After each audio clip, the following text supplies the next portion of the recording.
Welcome to One Book, One Review. Hey everybody! Looking at my Discworld reviews, I realized that I keep telling you guys to start on a series with somewhat 40 books. And my usual answer to your question where to start reading is mainly just read them in the order they were published. Which is my preferred order of reading, as the world and the style of writing grows with each novel, but it's by far not the only way of reading the series. You see, even though all the books play on Discworld and they tell a finished story, there are different storylines within the series that can be read separately. So today I want to give you some ideas on how to read the Discworld novels. And where else would I start than with my favorite character Rincewind and his storyline. The failed Wyrd stars in many novels, and it makes sense to read them in a chronological order as the story continues. But then again, there is a problem with the first two novels in the series that go together as they tell one story. Now that is not the problem, it's more that the style of writing differs from later novels, and some don't consider them as representative of the series or good, so you might be discouraged from reading more books in the Discworld series. I consider them a must-read, as they introduce the world and a lot of the characters. But if you'd rather not, I recommend watching the movie adaptation, The Color of Magic, which introduces the world and the characters just fine.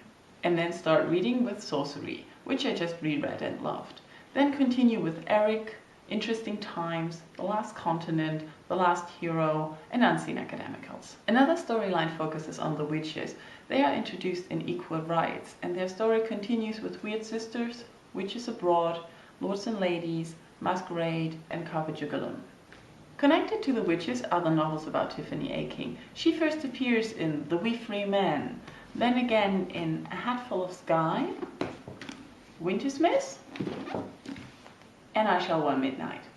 Her novels are considered as young adult fiction. They are highly amusing and they can be read totally separately. I already told you about Des and the first novel in his storyline, Mort.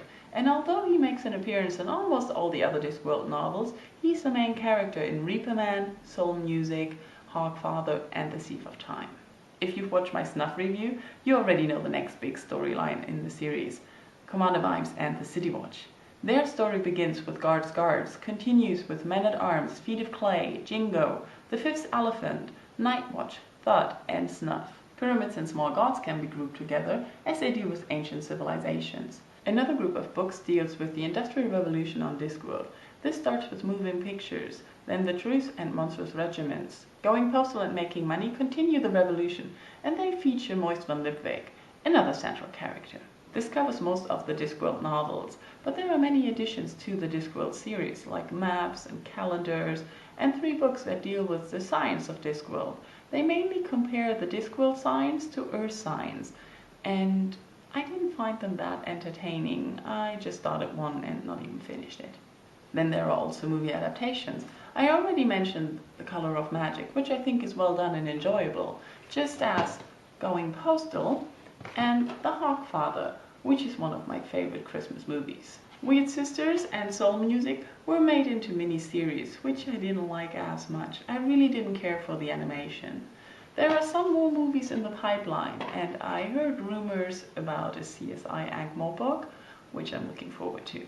So I hope this helps you find your way to Discworld and gets you started on this amazing series. Thank you all for watching, and start reading!